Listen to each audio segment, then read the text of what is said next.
Fala galera, eu sou Heraldo Luiz e esse é mais um vídeo do canal Analítica Sem Dúvidas.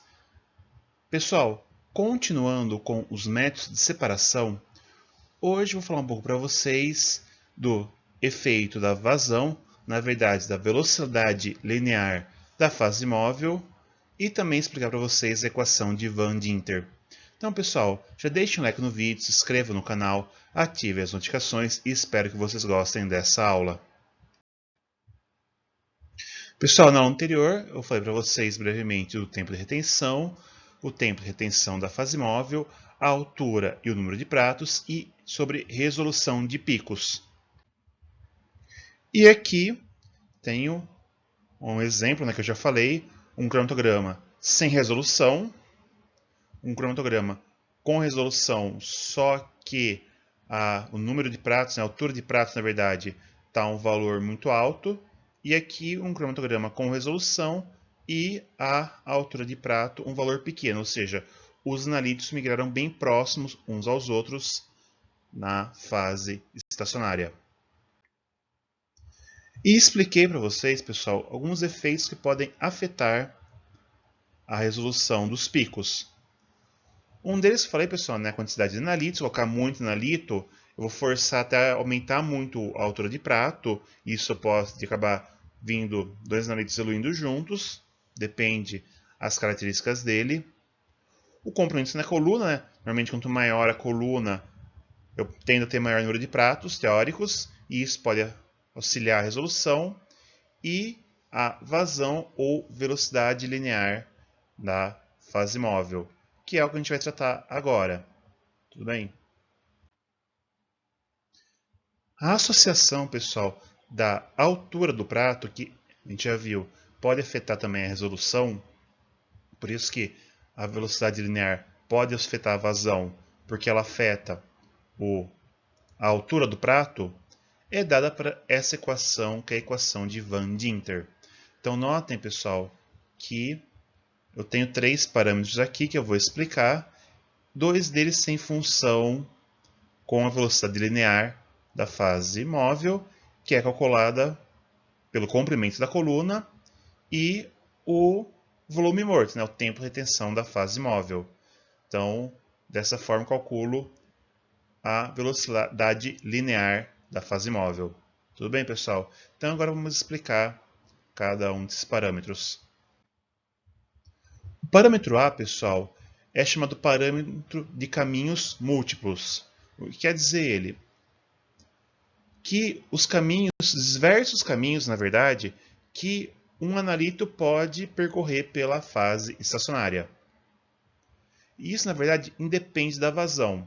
Pessoal, para entender o parâmetro A, na verdade, todos os parâmetros, eu vou dar um exemplo aqui. Se você derrubar um copo de suco de uva no chão, a hora que você derruba o suco, ele naturalmente começar a, se o piso for bem feito, ao ponto de escoamento da água. Todo o piso tem uma ligeira inclinação para convergir normalmente ao ralo. Se a casa for bem feita, ele tem essa pequena inclinação e vai migrando, vai escorrendo o suco de uva e ele vai escorrendo bem aleatoriamente. Essa aleatoriedade representa o parâmetro A, os caminhos múltiplos. Tudo bem? Só que ela tem total dependência do tamanho da partícula, também não só o tamanho, o formato será mais esférico, menos esférico, e o empacotamento. Colunas mais empacotadas tendem a deixar menor número de caminhos múltiplos. Tudo bem? Então, pessoal, temos aqui um exemplo, imagina três analitos, não sei se for bom uma cor mais escura, está migrando aqui, migrando, chega aqui. Esse outro analito que vem, ele pode passar por aqui, passa por aqui, passa por aqui, chega até aqui. E esse outro quase não pega nenhum obstáculo, ele continua reto e chega aqui. Isso é o caminhos múltiplos. Tudo bem, pessoal? Ficou claro? Porque ele independe da vazão, no caso da velocidade linear. Porque esse pacotamento está pronto. Então, se eu passar mais rápido ou mais lentamente a minha fase móvel, os caminhos já estão formados aqui para onde ele pode passar. Então, ele é totalmente independente. Ficou claro, pessoal? Então, se eu fizer um gráfico de altura de prato pela velocidade linear da fase móvel, eu vou ter uma constante. Tudo bem? Então, isso aqui são valores arbitrários que eu usei para fazer esse gráfico, tá? Então, a altura de prato é diretamente proporcional, né? Não tem nenhuma variação, na verdade, é constante de acordo com os caminhos múltiplos. Ficou claro, pessoal? O parâmetro B sobre a velocidade linear é a difusão longitudinal. O que significa? Ele está medindo o deslocamento do analito na coluna. E ele é proporcional ao coeficiente de difusão da fase móvel pela fase estacionária. Voltando ao exemplo do suco de uva, imagine que caiu aquele copo de suco de uva no chão, eu pego a mangueira e começo a jogar água para empurrar aquela mancha para o ralo. A água vai empurrando o suco de uva, não vai? Isso é a difusão longitudinal do suco no chão. E se eu aumentar a força do jato do esguicho, eu vou empurrando mais rápido o meu analito, o meu suco no caso, né, para o ralo. Então, se eu aumentar a difusão, né, ou a vazão, né, a velocidade linear do meu fluxo, eu vou então fazer com que ele chegue mais rápido. Com isso, pessoal, eu vou diminuir muito, teoricamente, aumentando a velocidade, o tamanho do prato. Tudo bem? Porque eu estou empurrando mais o analito devido à velocidade da fase móvel. Então, eu estou empurrando o meu analito. Então, tenderia a fazer assim na coluna, né? Vai compactando. Então, eu vou diminuindo a altura do prato. Então, a altura de prato seria inversamente proporcional à velocidade linear de acordo com a difusão longitudinal. Então, eu vou aumentando a velocidade, eu vou diminuindo a altura do prato. Tudo bem, pessoal? Ficou claro o A e o B? Agora, pessoal, vamos ao parâmetro C, que é o parâmetro de transferência de massa. Ele mede a interação do analito com as duas fases, a móvel e a estacionária. Voltando ao exemplo do suco de uva no chão.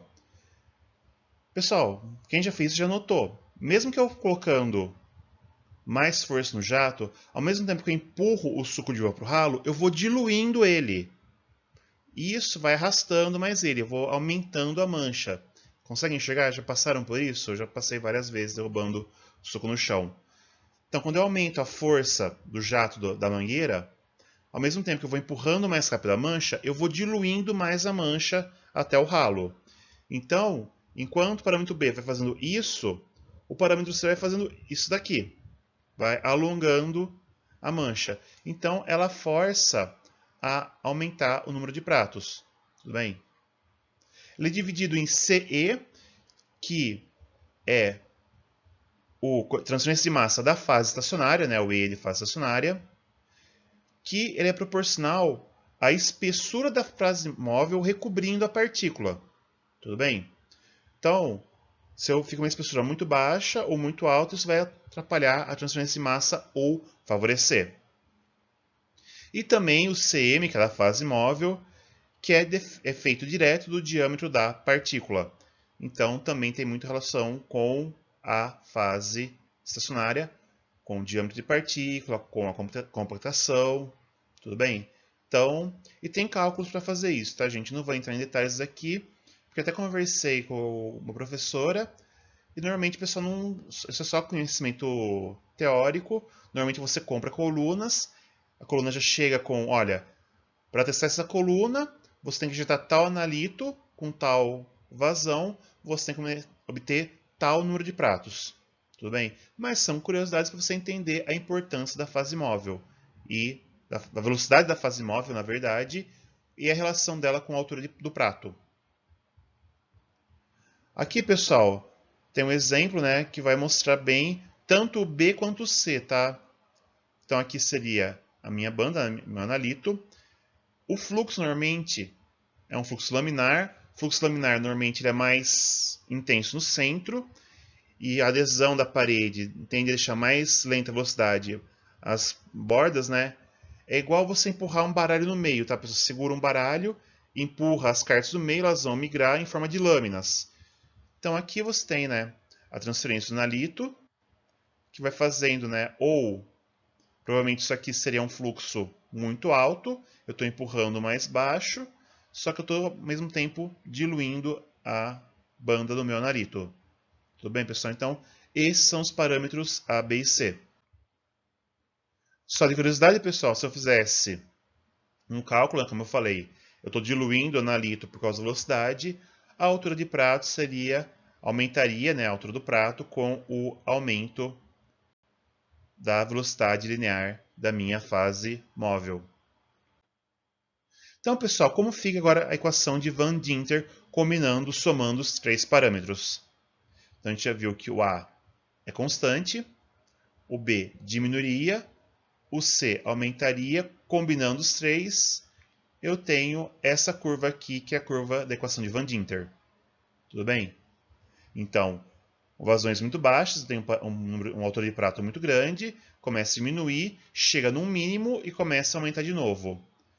Nessa região aqui do mínimo, eu tenho a velocidade máxima da fase móvel permitida com a menor altura de prato. Então, é isso aqui que nos interessa, esse ponto aqui. Bem, porque vazões menores ou maiores podem afetar a resolução da coluna devido ao alargamento do prato. Ficou claro, pessoal? É para isso que serve a equação de Van Dinter. Aqui, pessoal, só de curiosidade, né, essa figura de Skug, comparando HPLC a CG. Temos aqui uma curva típica de HPLC. Normalmente tem vazões menores, né, velocidades menores, pode trabalhar com HPLC. Já CG, devido à característica da coluna, eu posso trabalhar com umas vazões um pouquinho maiores. Eu chego até quase a ter uma constante aqui, né? Porque normalmente em CG eu trabalho com colunas capilares não são recheadas. Então tende aqui a não ter muito efeito do parâmetro A, nem do parâmetro C. Tudo bem, porque não tem recheio. Outra curiosidade, pessoal, é o diâmetro da partícula. Temos aqui também um gráfico que mostrando a altura do prato. Tá? Então, um diâmetro médio de 5 milímetros de espessura, né, o diâmetro da partícula, né, de 5 milímetros, 3,5 e 1,8 milímetros. Então, pessoal, notem quando eu diminuo o tamanho da partícula, eu posso aumentar a velocidade da fase móvel, né, sem afetar tanto a altura do prato. Tudo bem? Qual que é o problema, pessoal? O que acontece? Se eu diminuo o tamanho da partícula, eu aumento a compactação.